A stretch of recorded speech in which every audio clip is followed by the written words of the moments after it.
Welcome back to Madrid. We have seen that you have been enjoying Barcelona a few days. Oh, yes. How is to be back in Spain? Spain is beautiful, honestly. We've always loved coming here, and it was so nice to be able to have some time off, actually, because we always go somewhere and it's a beautiful city, but we don't have any time to do any exploring. But this time we had 3 days off in Barcelona, and it was one of the best 3 days of my life. You know, we spent the first day exploring the city. The second day I went up with my girlfriend to Montserrat. We got to the peak of Montserrat. And then the third day we went out on a boat and got the ocean. So had the city, the country, and the ocean all covered. How was your time in Barcelona, Mickey? It was awesome. Yeah, yesterday we went out on the boat and it was really cool. I mean, this whole tour has been super busy, so we don't really get too much downtime. But to go out yesterday and spend a couple of hours out around the coastline of Barcelona was really cool. So. And first of all, the band was formed in 2009, but how did everything started? Well, I guess it all started with a university assignment that my sister Amy had. She came home one day and she'd written this song for a project, and she wanted to add something extra to it. And I think her main influence is like Fleetwood Mac, and so she really likes that sort of the harmonies and the layered vocals. And so she decided to have some harmonies on the track. And I was singing in the shower, and she heard me singing in the shower and thought that I could maybe provide the harmonies, which I did. And then she got a good grade, and I was like, that's how Sheppard began. And for the people who doesn't know you yet, how would you describe your style? Well, our music is indie pop, so it's pop music, but it's not like conventional pop music where you just have lots of electronic dance. It's kind of, it's like summery, fun, easy to listen to music. It's supposed to make you feel good, and all about the good vibes. Yes. We've also been compared a bit to Echo Smith. If Echo Smith are known in Spain, I think it's the sign of like the same sort of vibe, I think. Right. Okay. I'll have to check that out. And Bombs Away is your debut album that came out in Europe last March. So why did you choose that title to represent all the album? Bombs Away? Well, it was sort of like us taking a leap of faith. It was independently released in Australia.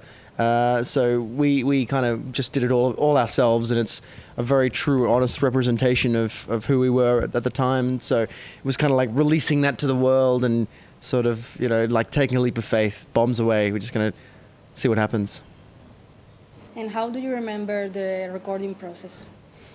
Well, it was fun. We had a lot of experimental times. We went in not really having any sort of expectations. We were just kind of going in to have some fun, really, and to try and experiment with new sounds. And a lot of songs were written before we went in the studio, but then as we started recording, other songs would come up and replace songs on the album and that sort of thing. So we've got a whole bunch of material that was never used for the album, which is a little sad, but it's still nice to go back and listen to every now and then. But it was a lot of fun recording. We're actually going back to do album number 2 around the 20th of August. So we start the whole process all over again, which will be fun. And you're gonna have like a new style, or?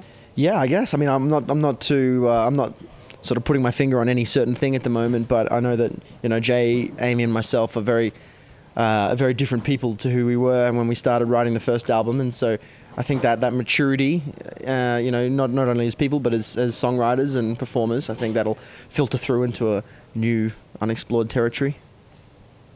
And you released the album long ago in Australia, where you are really well known, and now it came in the United States and Europe. Isn't it crazy how you are taking over the world? Yeah, I mean, it's pretty interesting how it's happened. We released it in Australia, never really expecting it to get any sort of international attention or release, but it just kind of grew and just kept growing, and it was like so many pinch me moments that just kept on happening.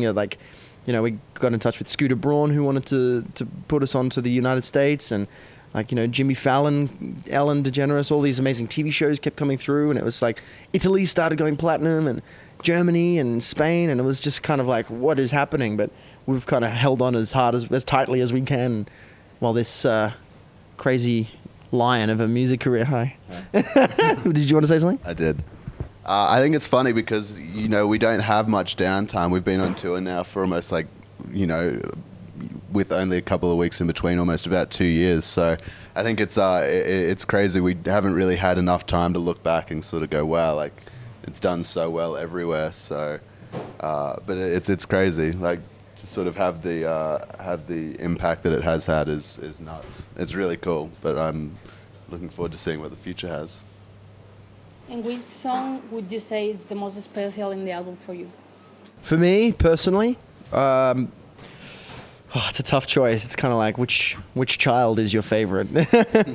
But Jimmy, it would definitely be Jimmy. Martin's a little piece of shit. We actually have a song called Lingering, which is a more sort of acoustic song. There's no drums in it. It's more of a subdued track, which is kind of... It was nice. It's like, you know, it lets the harmonies shine and the melodies kind of stand out. It's one of the more down tempo tracks on the album, but it's my favorite. I think for me, probably lyrically, it'd be The Best Is Yet to Come. I think just you know, the song is about, you know, no matter how bad something gets, there's always, you know, a light at the end of the tunnel, and I think that that's something that you know, everyone can relate to. So, and it's just a beautiful song as well. So I think that would probably be my favorite. And Geronimo has become an anthem in all the world. So, how did you react to that? It's funny, like it's because it's, you know, we released it in America so long ago, and it's now just starting to take traction. Like it's something that we've still, you know, it came out in Australia so long ago now. It feels like so long ago. So it's been interesting being able to sort of continually ride the wave of what's become the success of Geronimo. But you know, it's so crazy to think that so many people have heard a song that was written by, you know, George and a few of the other band around a dinner table. Like it's amazing how far something like that can reach. Well, yeah, it's interesting because the song itself was written in about 2 hours. You know, we had the initial idea, and then when we actually, the three of us got together, Amy, Jason, and myself, and sat down and sort of put our effort into it, it just kind of came out really quickly, and it was a lot of fun to write. And then just knowing something like that 2 hour block has now had such an incredible impact on the last 2 years of our lives. And, you know, it's given us opportunities and open doors that we only would have ever been able to dream about. And the fact that, I mean, you know, it's had 150 million plays on Spotify, which is just like, you can't even think about that kind of a number. But that many people have, you know, listened to the song and felt something and taken away something from the song, which is, as a songwriter, the dream come true. And your music is pretty colorful and uplifting, but who are your musical influences? I think, for the most part, our musical influences stem from a lot of old school artists, like Fleetwood Mac, like I mentioned earlier, Cat Stevens, Elton John, Eric Clapton, those like Rolling Stones, Beatles, obviously, you know, the old school music that really took pride in structure and, you know, formulating a really nice pop song. Whereas, you know, I think maybe today it's a lot of repetition and it's a lot of pop music feels very manufactured, whereas we want to be able to kind of have that like old school, classical, timeless feel to our music. So I would say that all of those awesome pop artists of the past have really influenced us. And tonight you're giving your first own show in Madrid. So how do you face it? Are you excited for tonight? Oh yeah, I mean, it's always nice to play a city for the first time because you really get a gauge for the crowd, and I mean, the crowds are so different everywhere you go that I'm very excited. I can tell that Spain is very, very passionate, very hot-blooded, you know. So hopefully they get into it and they like dance and clap and sing along. But yeah, we're very excited for tonight. And you'll be also in BBK Live in Bilbao in a few days. Oh yes, that's right, and a big festival. That'll be awesome. So how does it feel to be part of a big festival in Spain like that? Well, it feels very good. I have no complaints about it. I mean, it's nice to... We've been doing a lot of these kind of festivals over the last month or so, and every single time it's just... It blows me away how many people actually show up, for one, to our show, and how many people know the words to all of our songs. Not just, you know, the big hit Geronimo, but every single song that's on the album, people are dancing and singing along to. So it's always been wonderful and I can't wait for the Bilbao Festival. I think that is also going to be our last festival in Europe for a while too. So I think that makes it a bit, quite special as well. That's right. So be there. In a few days, you were in the British summertime in Hyde Park, singing in front of 60,000 people. How was that experience? Well, I mean, 60,000 people didn't come to our stage. I wish I could say that, but that was pretty incredible. Like the whole day itself, just being on the same lineup as, Taylor Swift and Ellie Goulding. It's like, I can't believe that we're being categorized in the same genre. Or sorry, I can't believe we're in the same category as such amazing artists. But we did a festival in Vienna recently, and that was the one stage and 85,000 people just kind of out in front of us. That was just, you can't even contemplate it. You can't see the end of the crowd, but you're just out there giving everything you've got, like giving all of your energy, and everyone's singing along and everyone's getting into it as well. Like, it's crazy to think that many people are listening to you at the same time. Yeah, it doesn't feel like you're talking to that many people. In fact, it almost feels like you're talking to no one. Because like something like this, where it's a small, intimate venue, you can like look people in the eye and connect with individual spectators. But something like that, it's just a sea of people, so it almost doesn't feel like you're talking to anybody. It's a bit weird. So to know you a little bit better, if you wouldn't have choose your surname Sheppard as the name of the band, which other name do you think it would fit? The Muskrats. I don't know. Muskrats. I just said that to make Michael laugh. I have no idea, because we came up with a whole bunch of different names, but nothing really sort of felt right, and Sheppard was like a project name that sort of just stuck. But I guess maybe the Third Culture Kids was a name that sort of stuck around for a little while. Third Culture Kids, but alas, it did not. It's funny, I'm not actually a Sheppard, but it's like hard to kind of consider the band under anything other than Sheppard now. Like Third Culture Kids. Third Culture Kids, Geronimo. The Muskrats. It doesn't feel... The Muskrats. The Muskrats. The Muskrats. Geronimo. Geronimo. And which is your dream collaboration? Well, my dream collaboration would probably be with the Muskrats. No, Coldplay, I think, is my answer for that one. I think John Mayer would be pretty cool. Absolutely. Or Ed Sheeran. Yeah. And of all the songs of music history, which you had written or sing originally? That's a very good question. I think just because of how epic it is, maybe Bohemian Rhapsody. But I think in that same vein, Smells Like Teen Spirit would be pretty cool. Oh, yeah? That's pretty... Yeah, that would be up there. It changed so much. Yeah. Something that was like iconic that really changed the landscape. Yeah. Maybe... I wish I'd written with a little help from my friends by the Beatles. That was a fun song. Yeah. And which is your song of the moment?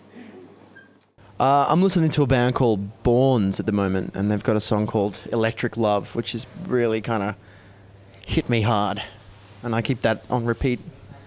I'm listening to a band at the moment called Royal Blood from Brighton in the UK, and I really like that whole album is really good, but I really like the single Out of the Black. And you have done many concerts, but what's been the most special moment you have had on a stage? I think maybe one of the most special moments we've had is in Portland, Oregon. That was the first time we ever played to a sold-out crowd, and our first really big international show, and that was maybe 2.5 years ago, 3 years ago now.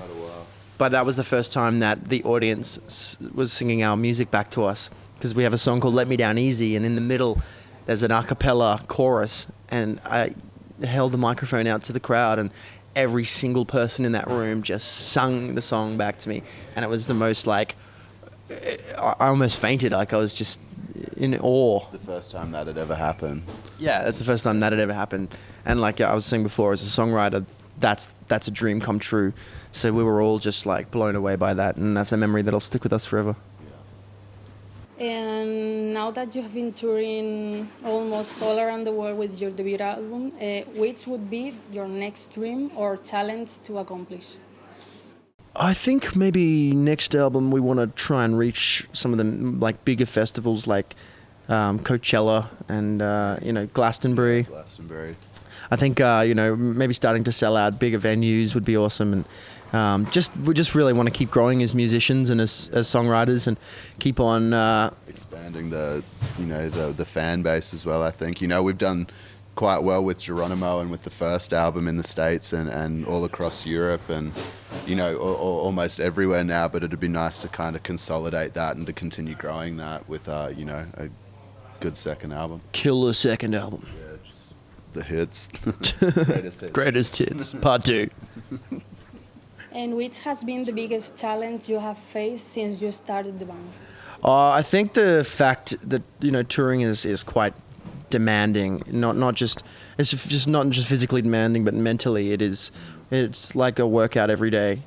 Yeah. You're having to wake up at 4 a.m. to catch a 6 a.m. flight to fly to Madrid to do a full day of promo, to only get an hour off before the show starts, and then you finish at 11 p.m. and then you got to wake up at 4 again to do the next whole day. Yeah. Promo runs are pretty demanding, but I mean it's all worth it. Like at the end of the day, it means that more people get to connect with your music, and so it's always worth it. The fans are in there. Oh my God! Hi fans, I'm George, and this is Michael. Michael from the Muskrats. The Muskrats, aka Sheppard. We just wanted to give our undying gratitude for the fact that you've supported our music this far. The fact that we can come to somewhere like Spain, being so far away from Australia, and have people love our music and love our band. It just means the world to us. So we love you so much, and we can't wait to come back.